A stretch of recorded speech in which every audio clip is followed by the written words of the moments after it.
जिथुदुवार दखरा दुलाराय बर' फरायसा आफादनि जे 20थि बोसोरसालिया जथुम्मा आरो थाइखाजरा दालाइसा दुलाराय बर' फरायसा आफादनि 32 बोसोरसालिया जथुम्मा बे जथुम्माया मैयानिफ्राय जागायनानै दिनै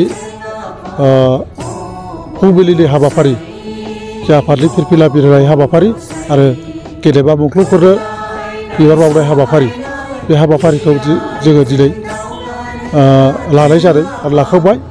बिनि उनावहाय जोंहा हाबाफारि बायदियै दङ आबादारिफोरजों सावरायनाय, लोगोसे फरायसाफोरजों सावरायनाय मोनसे सेमिनार दङ, मोननै सेमिनार दङ। बे सेमिनारखौ जोङो लानो थांगासिनो दङ आरो बिनि उनावहाय जोंहा गेवलां मेल जागोन। बे गेवलां मेलाव दुलाराय बर' फरायसा आफादनि मानगोनां आफादगिरि दिपेन बर' सारा गाहाय आलासि महरै जोंनि बे हाबाफारियाव बाहागो लाफैगोन।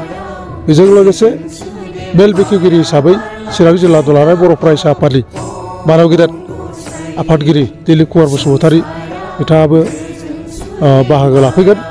बेजों लोगोसे ओनसोलनि गासै सानसुमै मेलेमजिबि माहारि आफादनि दैदेनगिरि फरायसा आरो गासै रायजो राजा बिथांमोना दिनैहाय बे गेवलां मेलाव लैहोर लैहोर फैनानै बाहागो लाफैगोन।